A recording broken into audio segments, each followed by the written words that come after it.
નમસ્કાર, આપ જોઈ રહ્યા છો સ્પાર્ક ટુડે ન્યૂઝ। બોડેલી તાલુકાના કોસિન્દ્રા ગામના સ્થાનિક ગ્રામજનોમાં ફોરલેન હાઈવેની કામગીરીને લઈને ભારે રોષ જોવા મળી રહ્યો છે। છોટાઉદેપુર જિલ્લામાં જબુગામથી ધામસિયા વચ્ચે ચાલી રહેલ ફોરલેન હાઈવેની કામગીરીને લઈને ગ્રામજનો રોષે ભરાયા છે। હાઈવે નંબર 56 પર બનનાર ફોરલેન માર્ગમાં મકાનો અને દુકાનો સંપાદનમાં જતા ગ્રામજનોએ યોગ્ય વળતર અને નિયમિત પ્રક્રિયાની માંગ સાથે પ્રાંત અધિકારીને આવેદનપત્ર પાઠવ્યું છે।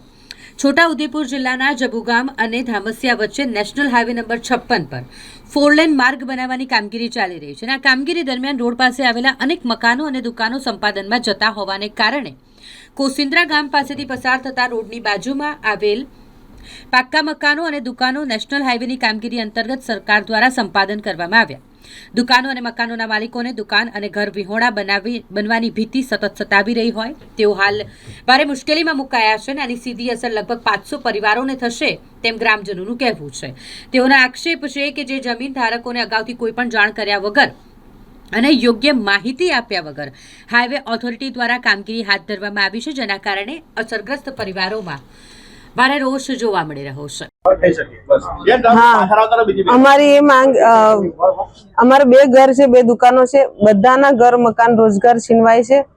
એના માટે એવી છે કે જેટલું બની શકે એટલો ઓછામાં ઓછો જગ્યા જાય તો સારું, એમ યોગ્ય વર્તન મળે તો સારું। એમ અમારું તો બધું છીનવાય છે, મકાન દુકાન રોજગાર, મેન તો રોજગાર જાય, મકાન ચાલો કઈ પણ રોજગાર હો જાય છે। મકાન તો અમે ભાડે હો રહી લઈએ, કઈ વાંધો ના, પણ અમારું રોજગાર છીનવાય છે। એમ એટલે અમારી કેવી રીતે જીવે, એમ ધંધો નવેસરથી ગોઠવાનું બહુ અઘરું કામ છે। અમે આમ જનતા છે એટલે જરાક અમારી બાજુ અમારી બધાની વાત ધ્યાનમાં રાખીને ઓછી જમીન જાય એને ધ્યાનમાં રાખો તો સારું। એમ વર્તન હમણાં પ્રમાણે વર્તન જરાક સારું આપો તો અમે પછી આગળનું પણ વિચારી શકીએ એવી ઈચ્છા છે અમારી। કંચનબેન રમેશભાઈ કોસિન્દ્રા, ખીચી કંચનબેન રમેશભાઈ। અમારા કોસિન્દ્રા ગામની એવી સમસ્યા છે કે અમે વર્ષોથી ત્યાં રહીએ છીએ, અમારો ધંધો રોજગાર બધું ત્યાંથી શરૂઆત થાય છે અને ઘર એટલે ઘણી મોટી વસ્તુ કહેવાય। આજે તમારું પોતાનું ઘર છૂટી જાય, આટલા વર્ષોથી તમે વસેલા હોય તમારું ઘર જાય એનું દુઃખ શું થઈ શકે તે જે લોકોનું ઘર જાય એ લોકો સમજી શકે છે।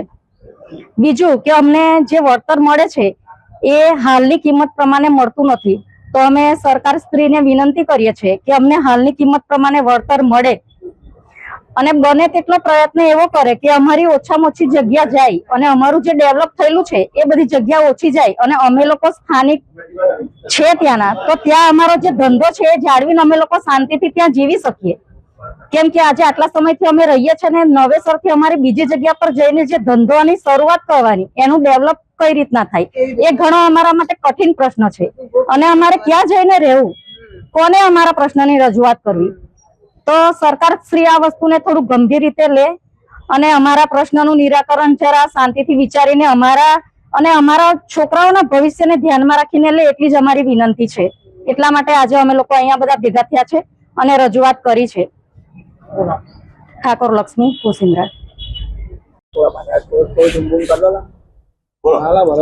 નમસ્કાર, અમે કોસિન્દ્રાના ગ્રામજનો અને NH 56માં જેમના સંપાદનમાં જગ્યા જવાની છે, જેમાં મકાન દુકાન અને ધંધા રોજગાર વાળા બધા જ આજે અહીંયા આવેદનપત્ર આપવા માટે માનનીય શ્રી પ્રાંત અધિકારી શ્રીને આપેલ છે અને એમાં અમારી મુખ્ય માંગો જે છે એ અનુસાર અત્યારે રીસર્વેની અમારી માંગણી છે, વત્તા ઓછામાં ઓછું સંપાદનમાં જગ્યા જાય જેથી ધંધા રોજગાર બધાના ઓછા છીનવાય એની પણ અમારી ખાસ માંગણી છે।